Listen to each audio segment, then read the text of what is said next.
Roland Martin here. Today is Tuesday, August 13th, 2019. Coming up on Roland Martin Unfiltered. Rich Paul, the agent for LeBron James, smacks down the NCAA. They back down, requiring a bachelor's degree. We'll tell you about the power of black athletes now flexing their muscle when it comes to trying to affect the changes in the NCAA. Also, the story has leaked that Roc Nation, Jay-Z's company, is going to do a deal to handle entertainment and do social justice work with the NFL. What does that mean about the white balling of Colin Kaepernick? We'll talk about that with our panel as well. Also, folks, on today's show, white evangelicals, white conservative evangelicals, make it clear they are all in for Donald Trump.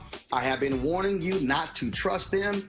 All they care about, I keep telling y'all, is abortion as well as same-sex marriage. They don't give a damn about his racism. They don't give a damn about how he does the environment and how that's a troubling sign for 2020. Also, folks, on today's show, we'll deal with what is happening. First of all, we'll also talk about, of course, with Lonnie Love.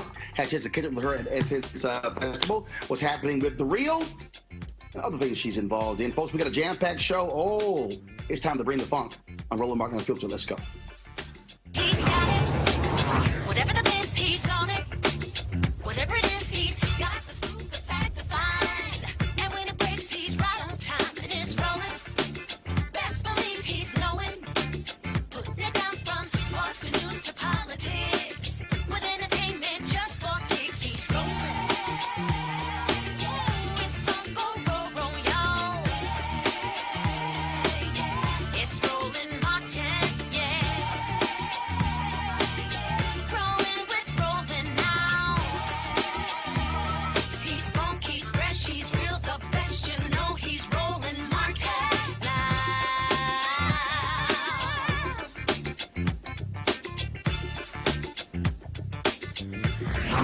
Martin.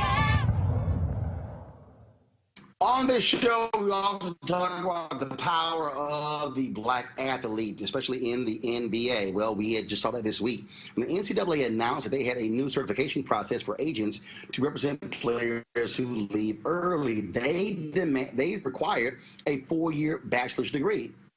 Well, that caused folks like LeBron James to put them on blast. His longtime friend, Rich Paul, who set up his own agency, which is now the dominant sports agency in the NBA, well, he made it perfectly clear this is BS. And then he also wrote about it in a piece online. And what was also interesting is that the NCAA, after they got fierce criticism from folks in media, especially black folks, back down and change that requirement. Joining us right now to talk about this is Justin Tinsley, culture and sports writer for The Undefeated. Justin, glad to have you in Roland Martin Unfiltered. Thank you for having me. You talk about power, flexing muscle. Rich Paul is arguably the most powerful sports agent in the NBA. And to put the NCAA on blast, saying, why in the hell are you requiring a 4-year bachelor's degree? But he broke down how this could lead to institutional exclusion of black folks. Your thoughts about this power move by Rich Paul forcing the NCAA to back down? Well, first and foremost, as Rich noted in his column on The Athletic, and I wrote in mine for The Undefeated, this was always going to be about more than just Rich Paul. Because Rich Paul is who he is now. He's best friends with LeBron, and he's an astute businessman. He has some of the top clients in the NBA, whether it be Anthony Davis, Draymond Green, so on and so forth, and of course LeBron being the most prominent. So he's already, you know, in the eyes of some detractors, he's infiltrated the system. This is about providing a stopgap for the next class of Rich Pauls. So that's what that was always about. And if you could just go back through the NCAA's history, I think a lot of people saw this decision as a way to police black mobility within college sports. I don't even have to go into in depth how desegregation impacted HBCU sports. We all know about the pay-for-play debate in sports that has raged on for decades now, and you just look at black graduation rates for black athletes at these Power 5 schools. They're all disproportionately affect black athletes in an actual negative manner. So this was just the next chapter in that story, and I think Rich Paul and LeBron and so many other people saw that for what it was. And by the text of the rule, it was a racially neutral rule, but by implementation, it definitely had racial implications because it just impacted basketball. If it didn't have anything to do with that, it should have been a rule that impacted across the board. Like they didn't influence this rule for college hockey, but it was just for college basketball. So that's how a lot of people saw it. And that has always been the issue that folks have brought up in terms of how the NCAA and really folks at large, especially a lot of white folks, how we view these issues in sports, because the language around football and basketball is totally different than the language around tennis, around hockey, around baseball, and other sports. You say which two sports? You see mostly African Americans, football and basketball. Yeah, and absolutely, those are the revenue generating sports as well. When you look at the grand scheme of things, this was a way to police black mobility, because now if you can have agents come in and they don't have the bachelor's degrees, they don't come from the big time business schools or graduate programs that a lot of other agents may have come from. If you have unconventional routes into that world, that's going to scare a lot of people. And, you know, Rich Paul, man, when you're young, you're black, you're smart, you're confident, you're going to scare a lot of people, in which he did. Again, this rule was about much more than Rich Paul, but if Rich Paul had to be the one to, at least for 6 days while the rule was actually implemented, fall on that sword, he was the perfect person to do it, because once you have power, you have respect as well. And that power and that respect, it blew up in the NCAA's face, and they knew they had to rescind that, because there's no way you can keep that rule the way it is. One, because it wasn't going to stop what was already going to happen anyway. These players are playing on AAU teams. They're playing nationally as young as middle school. Like I follow a couple of different accounts on Instagram, and I see middle school players being touted as, oh, this guy is the top 5 player in the 2024 class, and I'm like, hold on, class of 2024, how old is he at this point? And so these guys these young men are already, these young boys, excuse me, they're already on the national profile from a very young age. So it's not like implementing a rule is going to stop what is already going to happen anyway. And it's not like acting a bachelor's degree is the say-all, end-all, be-all in terms of your competency. Again, but I want to go back to power. Mm-hmm. This is about power and money. What we're talking about, billions of dollars. And what we know is that historically, you have had white agents that have dominated this area. And how did that then transcend? Well, then you had white advisors, white lawyers, white accountants, white business managers, white marketing firms. LeBron James comes along, takes his boys, sends them to get trained. They then take over their own marketing, take over sign other clients. And so really what we're dealing with here, which is why I think the audience needs to understand how this thing sort of just multiplies. What you're seeing are folks who are saying, yo, hold up. These black folks have figured the game out, and they're going to start expanding this thing. We're not going to be able to control the billions of dollars flowing through. We now got to share. Absolutely. You know, the thing about equality is when you've had the power for so long, when other people say, like, no, I want a piece of this power too, you start to feel like you're losing your place in society when you're really not. But then you start to react in ways that we just see in all walks of life. With LeBron, like you said, he was a guy at 19 years old. He decided to bring his boys on. He decided to bring his friends on, and they became business partners. Randy Mims, Maverick Carter, and Rich Paul, of course. And a lot of people panned him at the time. If you go back and just read the reports, a lot of people saying LeBron made a stupid mistake. This is going to blow up in his face. Well, nearly 15 years later, we're seeing this now. And LeBron is hands down the most powerful athlete we've ever seen in at least the 4 major sports. It's not even close. And once you have somebody like LeBron, whose influence is what it is, this starts to open eyes. This starts to open imaginations, and to really just be like, hey, look, I'm the one that brings the power to the table, whether that be on the court or off the court. LeBron James, he doesn't need somebody who doesn't really know him or knows what his influences are, what his hopes, what his dreams are. speaking for him if they don't really know who he is. His friends, Randy, Maverick, Rich, they knew that. And I think a lot of young players will see that. And once you start to see that trend, once you start to see that shift, and then once you start to see money going different places, whereas before it wasn't going, that's going to scare a lot of people. And if people can try to halt that process, they'll implement rules like that, which only lasts for 6 days. Dr. Cleo Monago, social political analyst, Kelly Bethea, communication strategist, Melik Abdul, vice president, Black Conservative Federation. Cleo, I'll start with you. And there's somebody who's watching who's saying, okay, why you make a big deal out of this? This is just sports. No, this is about the control of the flow of dollars. This is about black folks being in control of our own destiny, Cleo. That's what this is. And the NCAA got blasted because now black people also have platforms, have voices, and can flex this power. Well, as we spoke about before on other issues, this is a scary time for people who want white power to continue. And NCAA's impulse was, in my opinion, to circumvent the potential for the likes of these brothers to actually stay in their position because they want to keep the power position. As I've spoken about before, in sports, particularly basketball and football, brothers are the lion's share of who are the magicians who make the sport work. At least white men who are concerned about their egos and their power get to run and control everything. And I think that's what prompted the knee-jerk reaction. But it wasn't logical or helpful to keep it going, so they had to rescind. But this is something that's going to be interesting to see what goes forward, because he mentioned the power of LeBron. But there's people who are doing things, even on the presidential level and other kinds of institutional levels, to try to keep white power where it is. So it'll be interesting to see how this pans out over time, because LeBron is changing the game in terms of bringing his friends aboard. But this is not just about power and money generically. In my opinion, this is about white males keeping the historical power they've always had, and they're concerned about there being a shift in that because they want to feel relevant. And when it comes to sports, not unless they're in that powerful position, they are irrelevant, proportion to the black men that are involved. So this is very interesting to me. And the great thing that I actually think about... Kelly?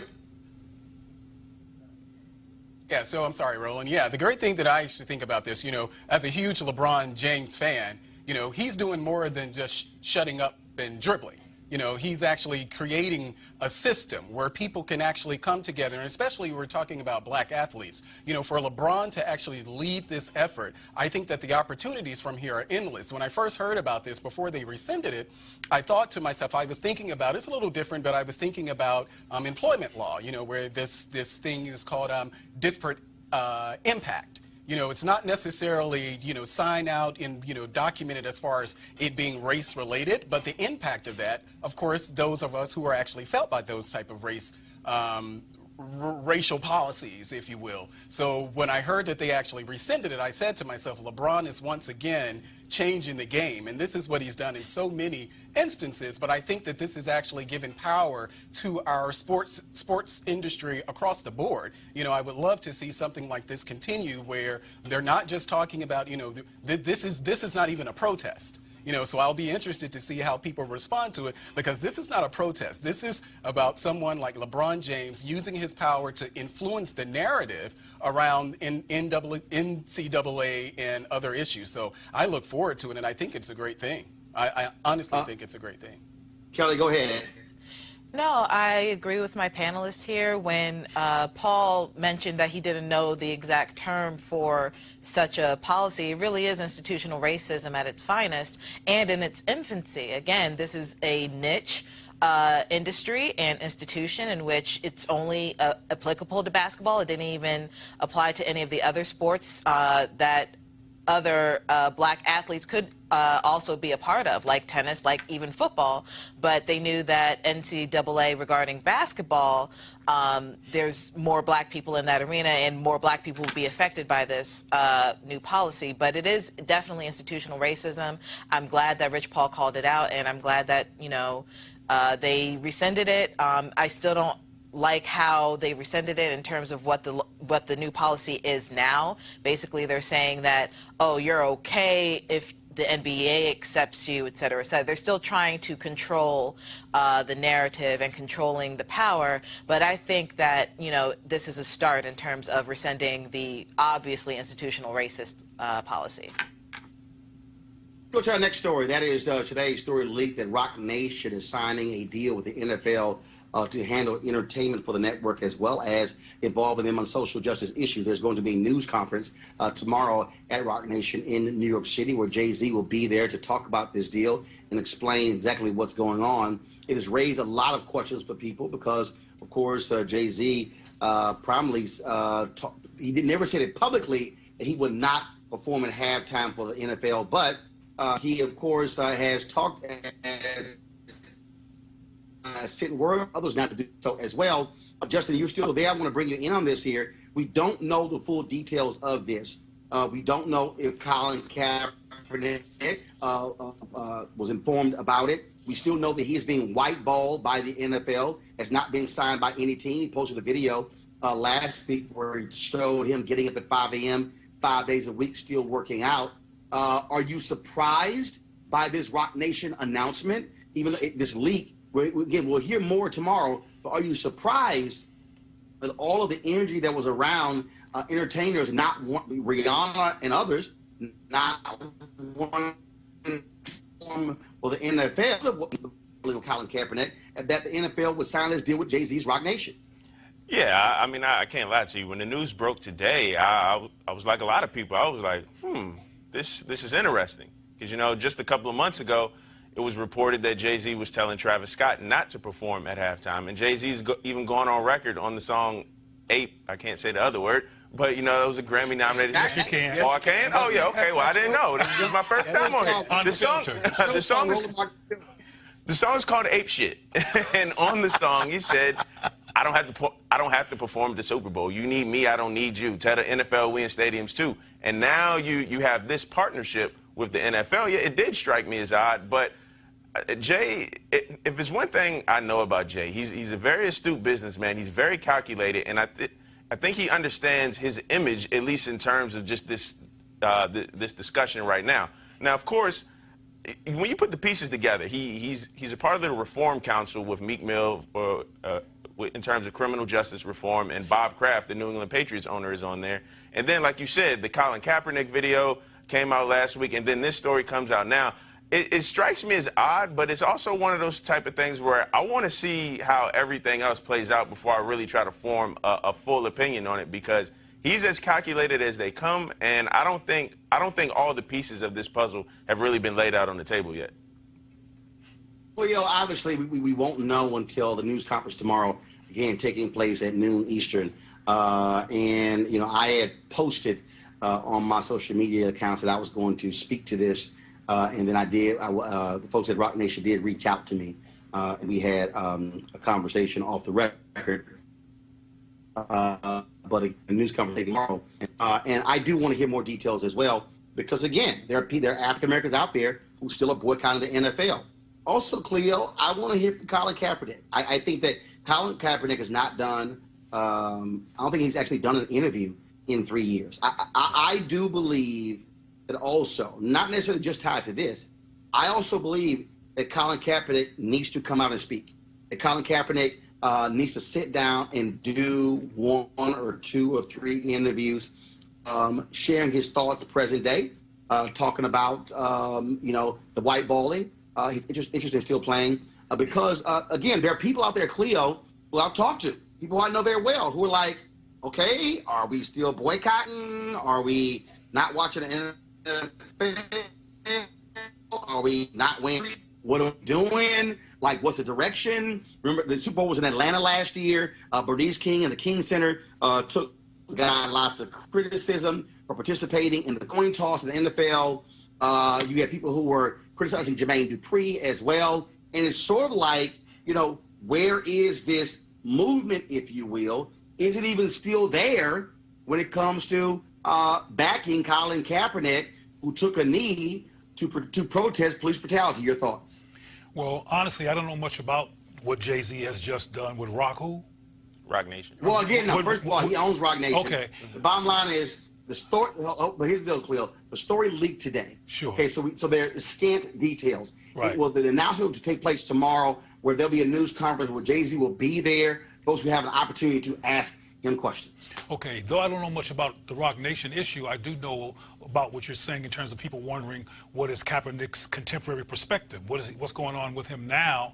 Is the movement still in place? He still don't have no gig. He still is who he is, and people who are inferior to him are still being hired in terms of people's capacity to play football, who aren't as good as he is are getting hired and he's not. So it's clearly still political issues going on in terms of his name and him being able to play ball again. So we want to know what's going on, man. What should we do now? Should we follow you? Should we stay boycotting those who are, given what is still happening with your career? And I would love to hear from him, but apparently he's doing other things. Maybe he'll come out now that Jay-Z is doing this. Actually, no, he's not. I mean, first of all, he's doing other things because, hell, what else he got to do? Exactly. The reality, Kelly, is that Colin Kaepernick, I know this for a fact, Colin Kaepernick wants to play in the NFL. Yeah. Colin Kaepernick wants to show his skill set. He's getting older. It's now been 3 years. Yeah. No NFL team has expressed any interest. Nobody can convince me with some of the scrubs I see playing in the NFL that Colin Kaepernick is not being signed, because he doesn't have any talent. That is total BS, Kelly. Oh, that definitely is false, but I can't really speak as to why he hasn't said anything. I do know that the lawsuit, my understanding, was settled. So in terms it was settled. So in terms of whether there's a boycott after that, I'm not sure. Personally, I don't think there would be, but I do know some people, myself included, who hasn't really seen a football game since all of this has started. Now, regarding the Jay-Z issue,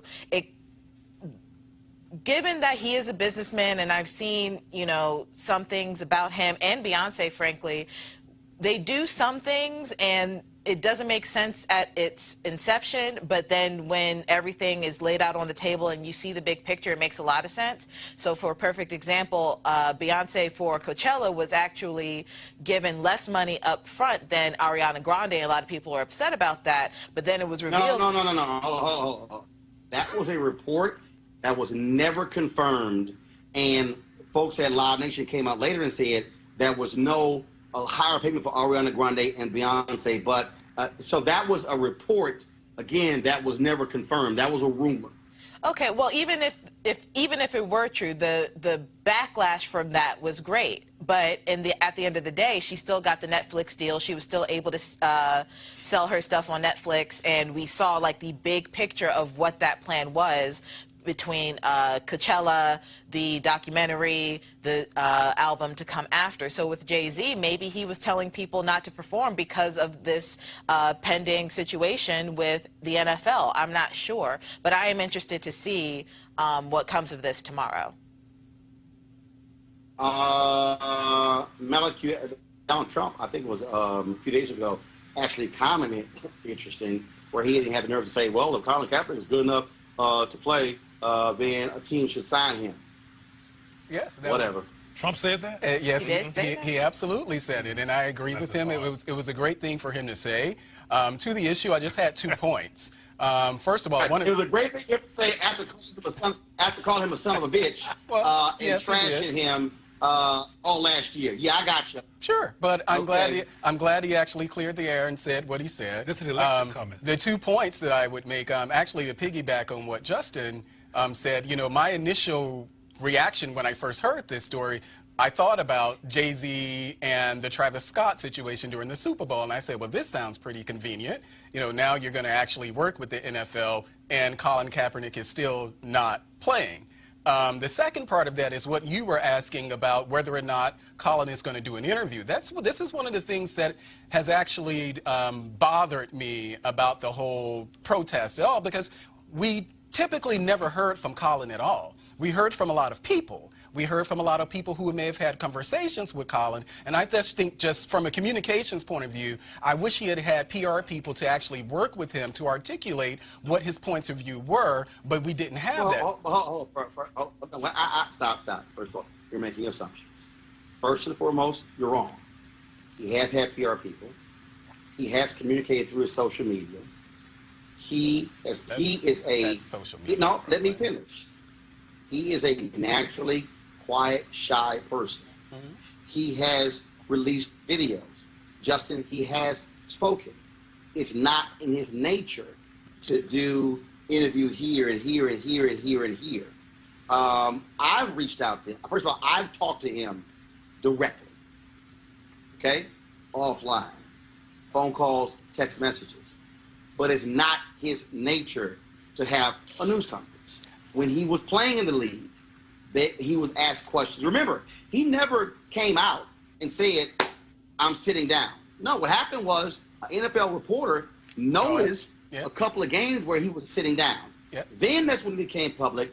Then you had the former, I think it was Navy SEAL or Special Forces, who said, hey, it's better for you to kneel than to stand.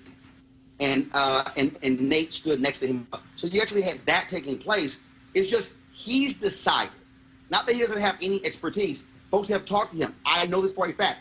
He's decided that I've said enough. I'm simply saying that I do believe that after a very long period of time, now will be a great opportunity for Colin Kaepernick.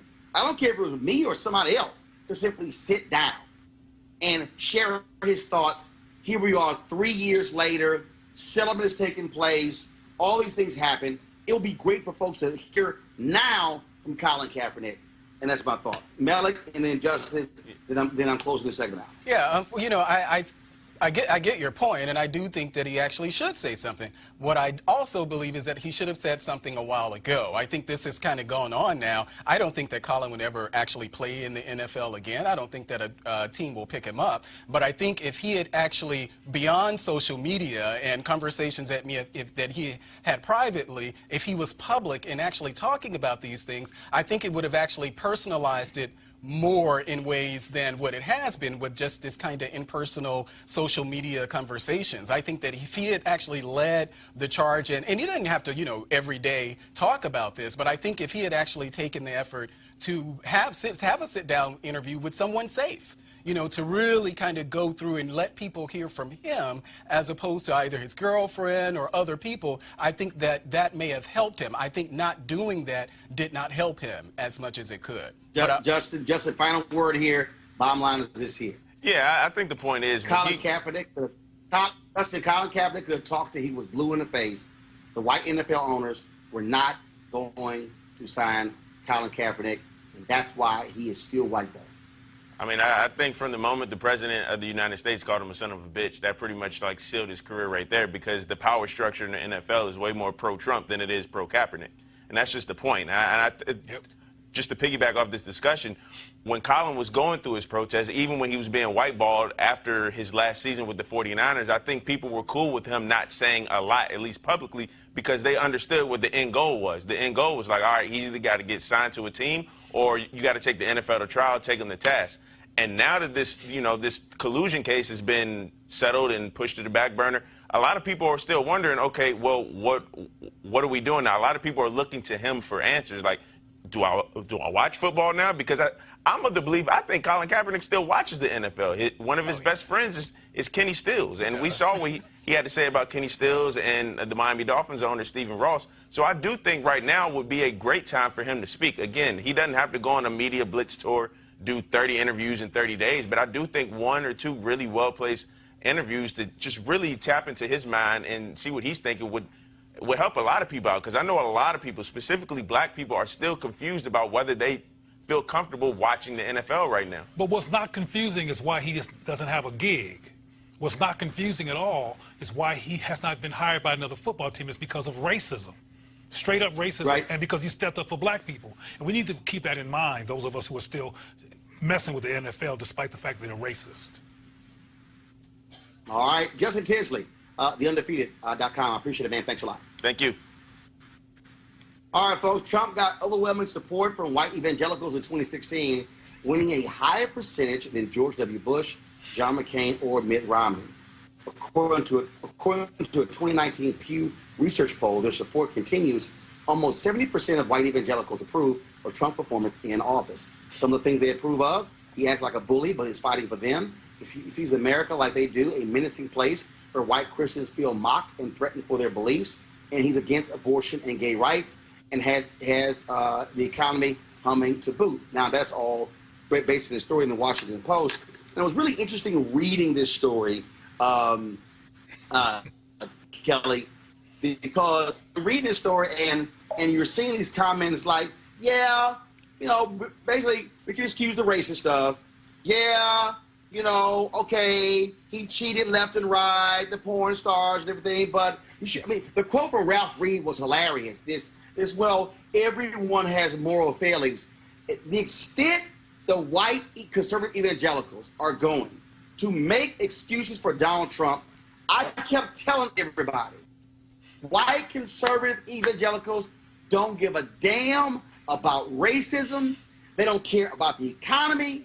They don't care about sexism. They don't care this man is a liar. They don't care this man cheats. All they care about is abortion, same-sex marriage, and gay folks. That's it.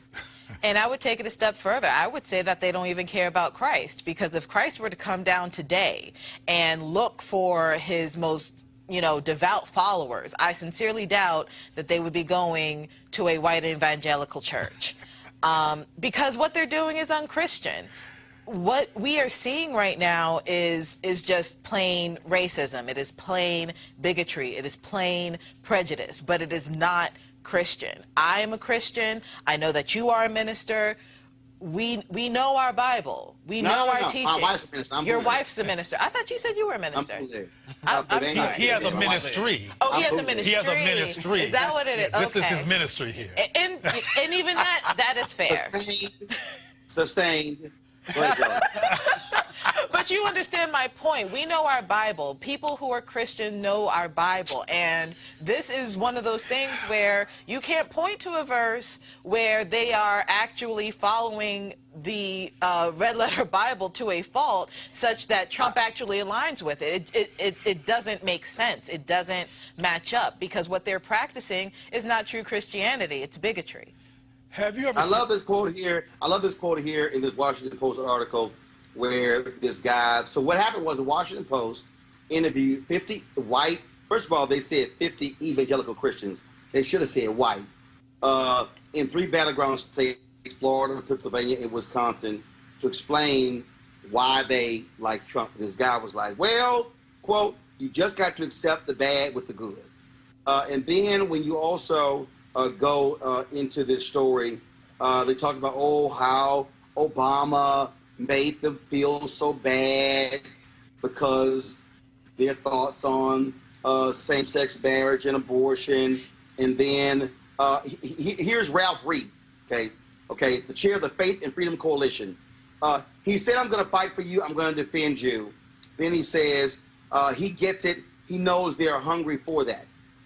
But Cleo, what's hilarious is these people are so close. They one person even saying, yeah, I like Trump because he talks about God a lot. That man ain't got nothing godly about him. He's playing these folks. He is. Roland, pardon me for being redundant, but I've said a million times, at least 2 million times, do not try to look at this through a logical lens. And Kelly mentioned that if Jesus came, he would not approve of this, but that depends on whose Jesus you're talking about. That's true. I mean, if you ever seen pictures of the KKK with Jesus Saves behind them, they're serious as a heart attack. And Manifest Destiny was part of a religious movement in terms of God sent us and gave us the destiny to kill everybody who was originally on this land and take it over. And people were murdered, children were killed. So let's be real clear. Earlier you said that they were against gay rights and they're against abortion. Well, look, if you look at this from a white supremacist lens, they look at abortion as an interruption of the reproduction of white people because they're having a hard time producing. And they look at homosexuality as people who don't produce. So they want to get rid of them because they're getting in the way of the production of white people. They're white supremacists. That's why I call them evil angels instead of evangelicals, because it sounds like that's what it's spelled almost the same way. So let's be clear about the fact that these people do see Trump as representing God, because as far as they're concerned, God believes in white supremacy and God supports white people reigning with everybody. And that's really their agenda. They don't care how bad he is. If he's against immigration, If he's against anything that's going to interrupt the production of white people, they're about what he's about. No matter, you're being logical. You mentioned the pornography and the sex scandals. That's irrelevant. As long as he's about white power, he is their representative of God on planet Earth. Melik, I love this quote. He's forthright and honest. Forthright or forthright? At his rallies, he talks about God. Then I love this one here. All of our laws are based on the 10 Commandments. I think that's why the country is losing the values that we once had. Actually, all of our laws are not based upon the 10 Commandments. Because you can't have "Thou shalt not kill" in your nation that supports the death penalty. Then, of course, I found this one. Let me read this one here. I just thought it was just too funny. Some evangelicals label themselves values voters. What they mean by values, abortion and gay rights, not traits like integrity and kindness. I love this. There's no way I can know those attributes of a person's character. According to this woman, Julian Ketchum of Hope Community Church in King of Prussia, Pennsylvania. I love this one, Melik. Here we go. Which is, although he then said he picked Trump over Clinton in part because he found her dishonest. Now, how in the hell can you say you can't attest to the character attributes of Trump, but I'm going to define the character of Hillary Clinton? Sit your ass down. Stop lying. Now, Roland.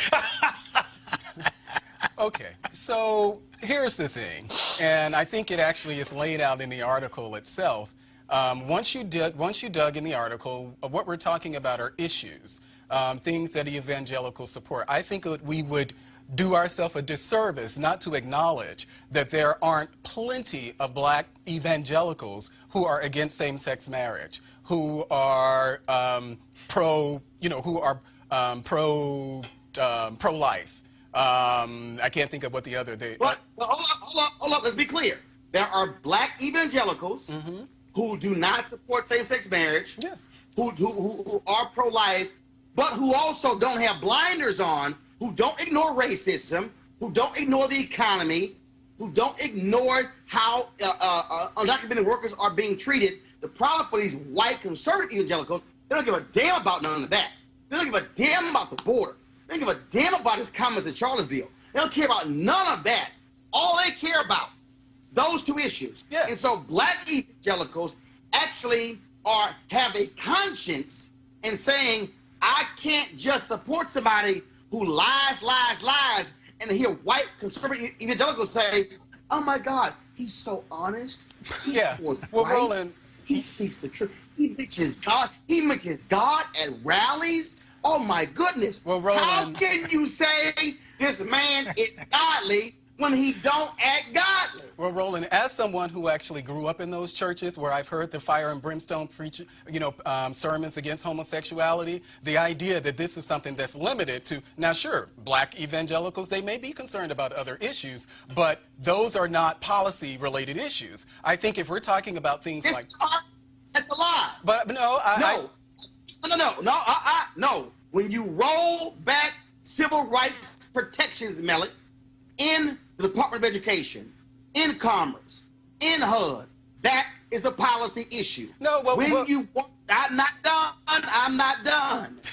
When you say we are going to go back to using private federal prisons in the Department of Justice, that's policy. When you tell your U.S. attorneys to go after the highest number of years to put somebody in jail, that is policy. When you say we are going to prosecute the marijuana laws, that is policy. But Roland, to say that administration, I'm not done yet. Well, just finish, Roland. Well, I'm not done yet.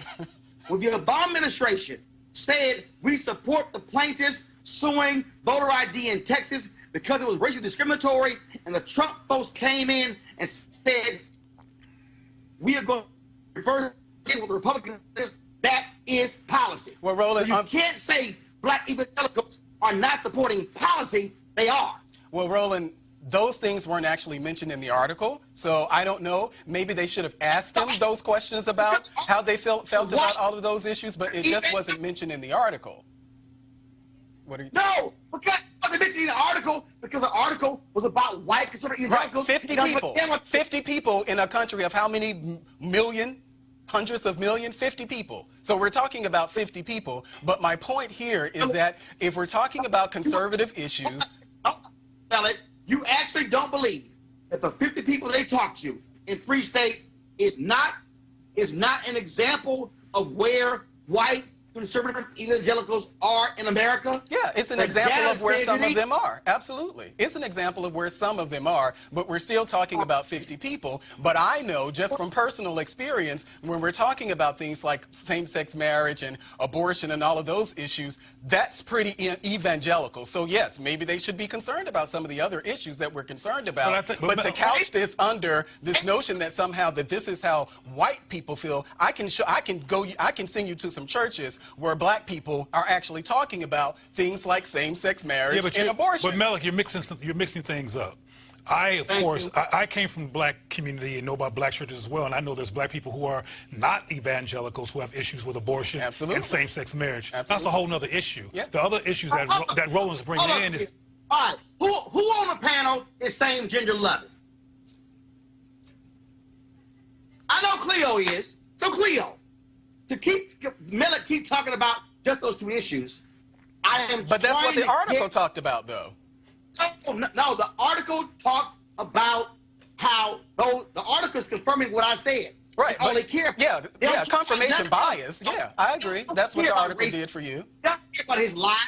They don't care about his porn stars. They don't care about his payoffs. They don't care about, all they care about, man, Trump, you can do whatever you want. Because they're not talking about the pastor of their church. They're talking about a politician. They're talking about God, though, too. Yeah, but they're still talking about a politician, not someone who's actually pastoring a church. So I think that is a distinction between a politician and a moral leader, someone that you would actually have leading your church. But I'm pretty sure that none of those white evangelicals would like Trump to be the pastor of their church. Well, I'm pretty sure of that.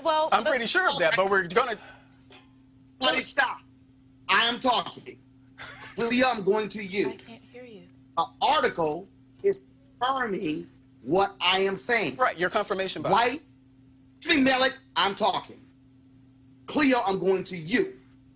The article is confirming what I am saying. White conservative evangelicals don't care about nothing else. Cleo, they don't care how this man is destroying the Department of Agriculture. They don't care about the scientists who are quitting because they deny climate change. They don't care about the food program.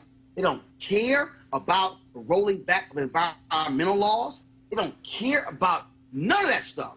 As long as he gives us right-wing federal judges, as long as he opposes gay stuff, as long as he's down on abortion, he can do whatever he wants. He got our vote, Cleo. Because that's their priority. We're looking at priorities here. And everything else you mentioned, including climate control, which is connected to capitalism, frankly. If people take a look at climate control and what it's actually doing to the country and to the world, people will have to change up how they make billions and billions of dollars, and they don't want that interrupted. That's more important than the world, than being rich. And that's one of the problems we have in this country. But the bottom line is that their priorities is power. Their priorities is people who are not going to support the institutionalized interruption of the production of white people, which is how they see abortion and how they see homosexuality. So this is an issue simply of having focus. And because people had focus, including the 53% of the white women that voted for him despite pussy grabbing, et cetera, they were like, he can grab all the pussies he wants. As long as he does what he says when he said, you'll never be ignored again. And we were real clear when he said, making America great again, which was a contrast to Obama and his black wife. So let's be real clear here that people wanted to make sure that somebody was going to be in office that was going to whiteify with no questions in terms of their agenda, and even the immigration laws. I mean, there was an article that came out I think today about Trump prioritizing rich white immigrants coming over here. So there's real clear here about priorities. Malik, then Kelly. Yeah, well, I disagree that this is some notion somehow, you know, to further white supremacy. I obviously don't agree with. Obviously, I don't agree with that at all. I think it's a ridiculous assertion to even make. But again, focusing on what they're talking about, they could have very well asked those white evangelicals their views on criminal justice reform or some of these other issues, but they didn't. So we're talking about, you know, as you said, stacking the courts. How do you know they didn't? How do you know? How do I know what? How do you know they didn't ask them? How do I know? Say that again? How do you know they didn't ask about those other issues? Well, it wasn't mentioned in the article. We're literally talking about an article. So you they said, didn't. why didn't they ask them? You don't know that. Well, if they did, they didn't bother to put that in the article that we're talking about based on the 50 people in battleground states around the country. But don't assume we didn't ask. But it's not in the article. So if they wanted their point of view articulated in the article, they would have actually put that in the article. So they didn't think, the Washington Post did not think that those issues were important, which I assume is why they didn't ask that and put it in the actual article.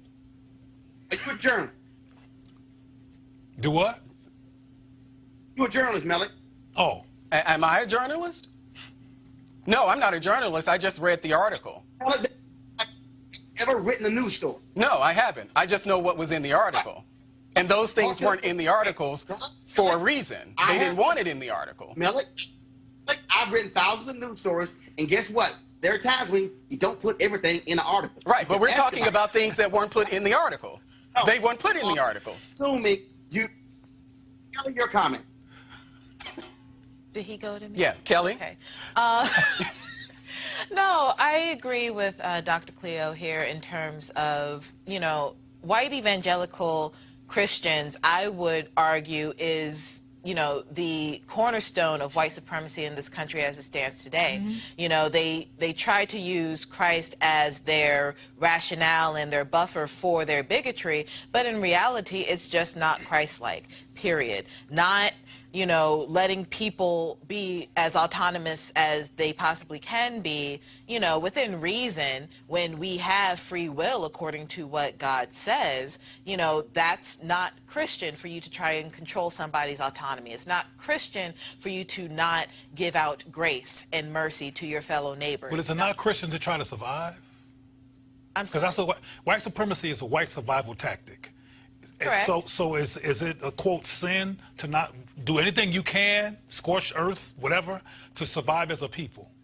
I would argue that it is unchristian to do that at the behest of somebody else. But the existence of somebody else based on a white supremacist framework is a threat to their very survival.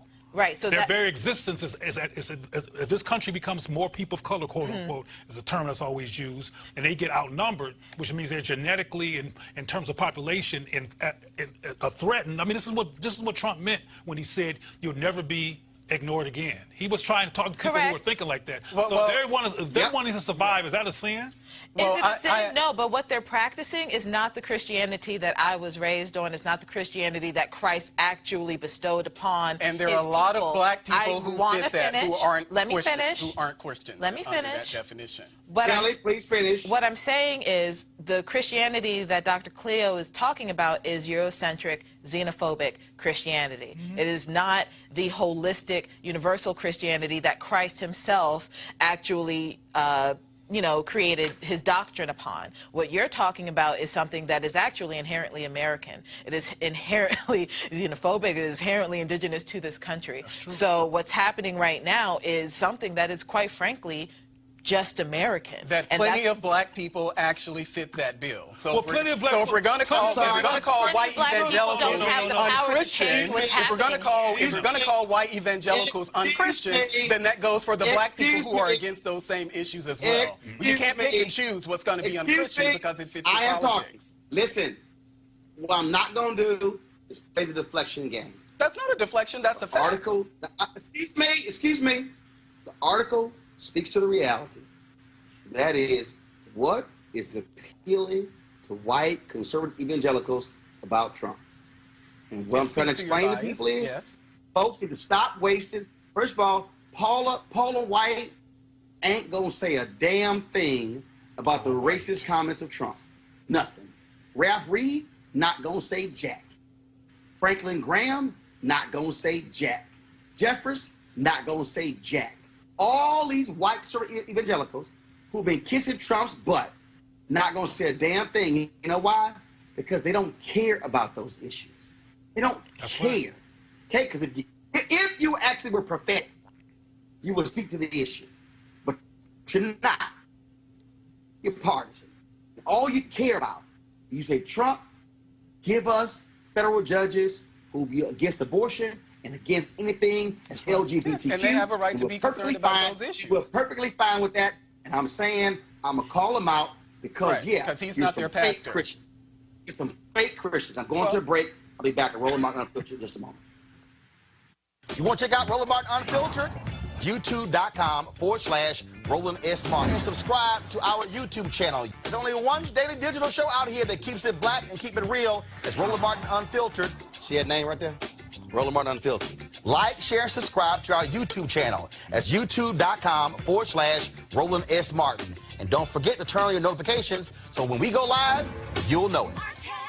All right, folks, they're back. MarijuanaStock.org has another great investment opportunity. If you were lucky enough to invest in their last crowdfunding campaign, you know they raised a lot of money in just a few months investing in legal marijuana farms. Those initial investors now own shares of a publicly traded company. And, of course, they're excited by that. Now they have a new investment opportunity that is as good, if not better, than the last. I'm talking about industrial hemp CBD. For those who don't know, the hemp plant is a cousin to marijuana, of course, and then it has a higher concentration of CBD, which means hemp CBD gives you all of the medical benefits of marijuana without getting you high. Now, until recently, hemp farming was practically illegal in the U.S. and heavily regulated by the DEA. However, that changed with the 2018 Farm Bill, making it legal to grow hemp CBD in the U.S. and creating one of the largest commodities worldwide. They need land to grow all of the plants, and this makes for an incredible investment opportunity. And that's where our good friends at 420 Real Estate come in. Their business model is simple. They buy land that supports hemp CBD grow operations and lease it to licensed, high-paying tenants. That's right, they are hemp CBD landlords, and you can get in on the action. You can invest in this crowdfunding campaign for as little as $200 up to $10,000. All right, folks, all you got to do is go to marijuanastock.org. That's marijuanastock.org if you want to get in the game. And if you do so, do it now. All right, folks, big shout out to gymnast Simone Biles. She made gymnastics history twice in one weekend. During the U.S. Gymnastics Championships on Sunday, she nailed a historic triple-double on floor. In case you missed it, here he is.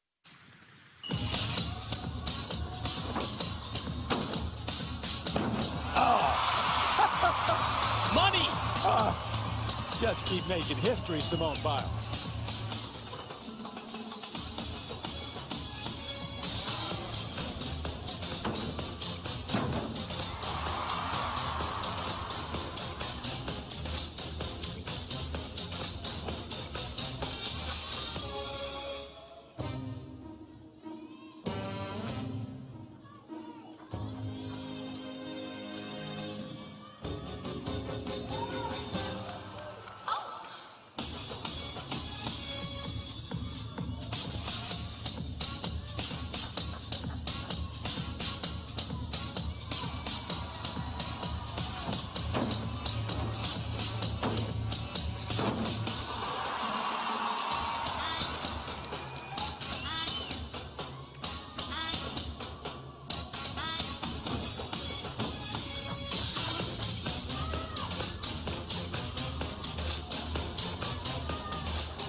And, of course, that led to a record-tying 6 all-around gymnastic title. Simone Biles is certainly the GOAT. All right, folks, let's talk about Baton Rouge, where Baton Rouge police officers are investigating reports of vandalism at the Odell S. Williams now and then African-American Museum.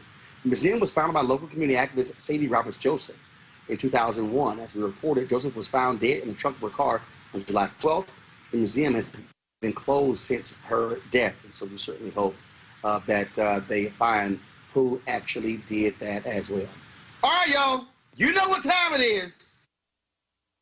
No charcoal grills are allowed. I'm white. I got you, Carl. Illegally selling water without a permit on my property. Whoa! Hey! Give us your right. You don't live here. I'm uncomfortable.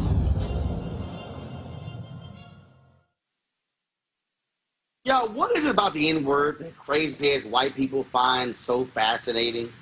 These two not only love the N-word, well, just check this out. We hate niggers because the smell they don't work, so we should bring back slavery to whip them niggers. Bring back the KKK. Woo! People like black people. Bring back slavery to whip them niggas and bring back the KKK. Oh, I cannot wait to see when these two fools don't get into their college of choice, Cleo. Well, I'm not sure they're not going to get into the college of their choice. We'll see, because there's people already on some of these campuses, the Ivy League campuses, with those perspectives, but they're usually a little bit more discreet than these two women. Were they drunk or were they just being freestyling? I mean, I can't tell what was really going on, but as I say all the time, these kind of perspectives were cloaked once upon a time, but now people are being very blatant with them, and I think that white folks are frustrated about what looks like a shift in the color of power in this country. So we're going to see more of this, and of course, not everybody has a camera, so we're missing some of the best moments when the camera wasn't present. So stuff doesn't surprise me, not at all. Yeah, Kelly, but I love it when they do roll the cameras.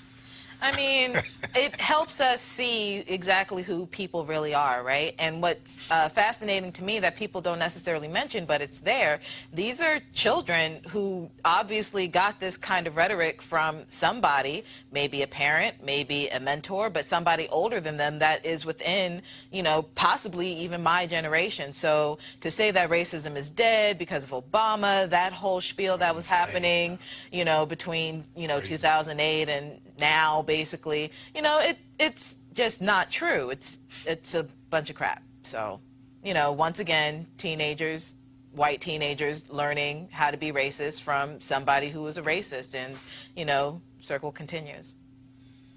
So, Roland, this is trash. This is trash. We can call it trash because They're probably What did you say, Evangelicals. They're probably evil angels, right? Yeah, so let's just go ahead and call this trash. Trash in its rawest form. But I cannot help but think that something, and I don't know what is this tendency, and maybe, you know, maybe racism really does explain it, but there seems to be just such exaggerated effort to be as provocative as you can be. I mean, the notion that we're talking about bring back slavery. What does that even mean? You know, you want black people enslaved, you want us hung from trees, you want our mothers and sisters and daughters It means raped, you want to stay in power. You want us hog-tied to Right. It means we want to stay in power, and we don't want you black people interrupting our Status quo. our status and our privilege. You get on our nerves, so we're acting out. Again, as I say, this is trash. So let's just call it trash for what it is. But I can't help but think that But it's some no of less this, trashy than the last story about the evangelicals. Well, That's no, trash I think those are totally different because they're not being offensive. The evangelicals weren't being offensive against black people. Well, they speak in code. They speak in code. Well, let's not talk about. They speak in code, and these white women were not. Melik, I dare say you offensive to black folks when you don't say a damn thing about racism, but you call yourself a pastor. Oh, right. Oh, yeah, I forgot, because journalists generally don't ask those questions that they want in the article. But this is trash. What the hell? What? Well, you were just, you know, they didn't ask about those things. He but didn't you say said, that. He said it didn't make the paper. Can you ask They might have asked him. on topic? Well, okay, I'm Can you sorry. make- As Cleo clarified, those things didn't make it to copy. So they didn't want those things actually made in. If they talked about it, they didn't want that actually in the article. So stay on subject. Well, I'm just making a point about, you know, you said that those things were actually racist. I mean, well, the discussion was about what these crazy, trashy girls said, but Cleo actually switched to actually talk about what the evangelicals said. I nuanced I'm it. just I having, think I'm just they're trying all the same look, thing. I'm just here so I won't be fined, Roland. Wow. So you won't be Right, who? I know what you're talking about. Let me go to my interview with Lonnie Love at Essence Music Festival. I don't know what you're talking about. Go on. Get played. Roland, we are here again at Essence. Essence, and you the stage host. We had the first night. Now we talked about a shout out. We discussed this. I was looking for you. You usually have on like a bright colored suit, and I couldn't find you. But I'm gonna find you tonight. Tonight's the second night. I'm gonna go to the stage center, and I'm gonna shout you out. Roland Martin. Roland is a staple here at Essence Fest. We cannot have Essence Fest without Roland and his something. He gonna have on something fly, like this. So now tonight I got something made. Tonight it's gonna be a white outfit, but the sleeves are kente cloth. Oh, that's gonna be okay. So I'm gonna have them put the camera on you too, so everybody, all 70,000 people in the Superdome can see you with your. I'm gonna say your mama made the suit. Okay, that's. An African brother made the suit. An African brother made the suit. You always going the extra mile. I appreciate that. I got a sister in Ghana made another outfit for me, and it did not get here on time. But wait, it's one of the outfits that was in Black Panther. Oh wow! But you barely saw it in the movie. But it was this. As a matter of fact, hold up. Hold up. I'm gonna get the reaction. I'm gonna get Lonnie's reaction. I can't wait to see this tonight. No, it's right. This ain't the one tonight. But I'm gonna show you. This is a video of the one. Come on, unlock. This is a video because first of all, photos. I got a whole album called African. Oh, but yeah, you do. You gotta separate all your stuff. This is the video of the outfit I had made. oh, that ain't your size. His ass skinny. He ain't wearing mine. Oh, okay, all right. Yeah, that's tight though. That is tight. Yeah. If you would have came with that, yeah, I would have put you on stage. Well, it didn't get here on time. Yeah, but okay. It's coming. Actually, she's in Ghana. Oh, wow, okay. She ain't like from Ghana in the U.S. No, her ass in Ghana. She original. Okay. Well, I can't wait to see tonight's outfit. Oh, yeah. And then you got something for Sunday, right? Oh, it's white and gold. Ooh, yeah. Alphas love that gold. Okay. Alphas love gold. Okay. Now, Essence is over, of course, Sunday night. But then the Delta Convention is here. You sticking around? That's right. I have to work. I have a show in New York, but I'm here in spirit because I just joined WW, so I'm going to be here. I've taped some videos for my sorors and everything, so I will be here through video. Now, have y'all taught Kim Whitley how to properly do y'all sign and oop? Because Kim struggled at the Centennial. She had like the thumb. I was like, is that like a spider web? I'm like, what the hell? We've been trying to work. I've been giving her rubber bands to try to work so she closed her fingers. It's like, girl, we can't show them pinkies in them spaces. That's not it. So, yeah, we're still working with Kim Whitley on that. But she'll get it. She right. Now, are you going to do like Ricky Smiley did? Because, on his show, he had like Omega bullshit on the wall. So, are you going to sneak in some elephants and some triangles on the set? I might. You have to see. Yeah. Now, what's the show? When is it coming on? It'll be, let's see, it'll be in the fall, in September. So you got the reel and you got a show. Yeah. You trying to be like Steve Harvey. Can't nobody be, he got like 18 jobs. I'm just trying to keep up with 2. But I'm just happy because of the support I get from our community, especially from our black women. It's just wonderful. And when you come to events like Essence Fest, you see like everything, that you're doing something right. Because so many people love and support and they show it hard too. Okay. So I'm just blessed and fortunate, but most of all, I'm humbled. Have you had to deal with that aggressive, give me a hug? Yeah. That's why now I have to carry a security guard. So, but it's okay as long as they do it in love. But when they try to get like forceful with it, that's the older sisters. Oh yeah, that Detroit come out. What's up? Detroit Debbie come out on them, and then they be like, oh, we sorry. I say, okay, now come on, let's do this right. I've been Me Too'd by some older sisters, peaching on her ass and like, hey baby. Yeah, you just got to deal with that. Them aunties and TTs, you got to deal with aunties and TTs. We let them go. They don't even know what Me Too means, so you just let them do it. Like, Well, the election is hot and heavy. I can't wait to bring it to hashtag bring the funk on the real. I'm gonna keep it real. That's what we're planning for the fall. We're planning to have political spotlights. People like yourself, April Ryan, Angela Rye, you know, we're inviting to come on because we need to have people like you who actually study and can understand and explain to the people the thoughts and the policies that's going on. So that's the reason why it's important, and we would love to have you and come on. And plus, I bring a female crowd. The ladies love Uncle Roro. All right, Uncle. And wear the suit that didn't make it. You want me to wear that one? Yeah, I want that one. That one? Oh, yeah. I'm telling you, you know I'm gonna walk out with it too. Just walk out smooth. You know, because you know when you black, when you walk, you gotta have like a little shake. You know how we walk, like. Yeah, got that swag. That swag. You know? That black man swag. Not the white man swag.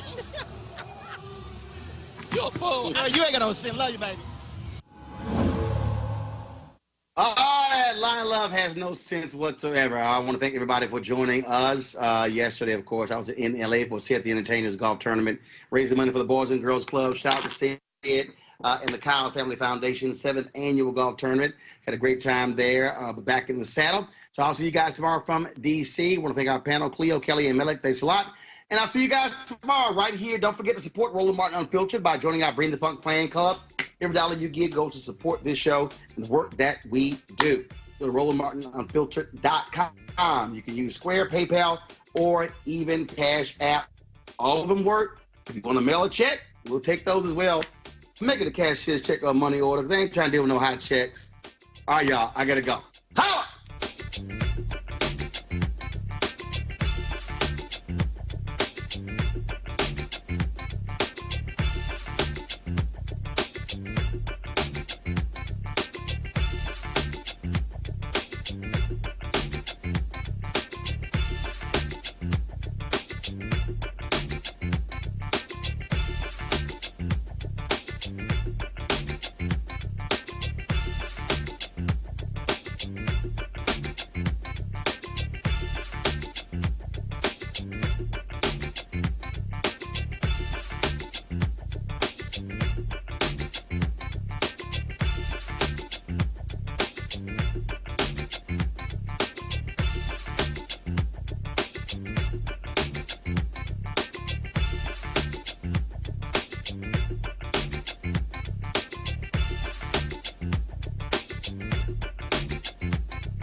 You want to check out Roland Martin Unfiltered?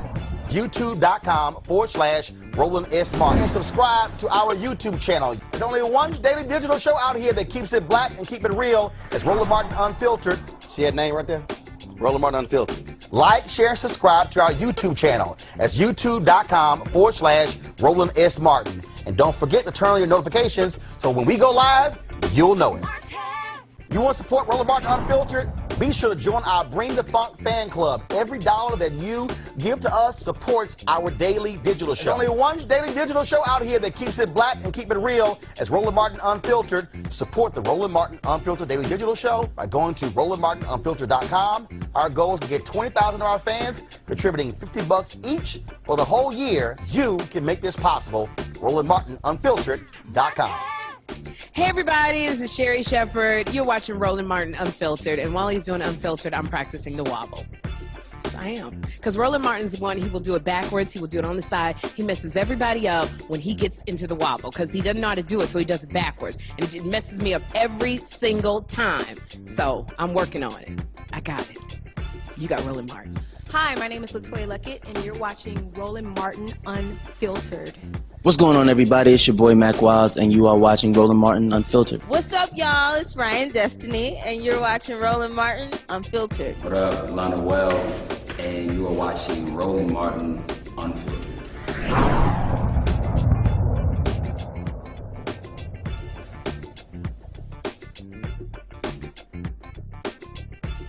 Hey fam, want to check out Roland Martin Unfiltered? The blackest show on all of digital, cable, and broadcast. Check out our audio podcast. There's only one daily digital show out here that keeps it black and keep it real. It's Roland Martin Unfiltered. Press play.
You want to check out Roland Martin Unfiltered? YouTube.com/Roland S. Martin. And subscribe to our YouTube channel. There's only one daily digital show out here that keeps it black and keep it real. It's Roland Martin Unfiltered. See that name right there? Roland Martin Unfiltered. Like, share, and subscribe to our YouTube channel. That's YouTube.com/Roland S. Martin. And don't forget to turn on your notifications so when we go live, you'll know it. Hey everybody, this is Sherry Shepherd. You're watching Roland Martin Unfiltered, and while he's doing Unfiltered, I'm practicing the wobble. Yes, I am. Because Roland Martin's the one, he will do it backwards, he will do it on the side. He messes everybody up when he gets into the wobble, because he doesn't know how to do it, so he does it backwards. And it messes me up every single time. So, I'm working on it. I got it. You got Roland Martin. Hi, my name is Latoya Luckett, and you're watching Roland Martin Unfiltered. What's going on, everybody? It's your boy Mac Wiles, and you are watching Roland Martin Unfiltered. What's up, y'all? It's Ryan Destiny, and you're watching Roland Martin Unfiltered. What up, Lana Well, and you are watching Roland Martin Unfiltered.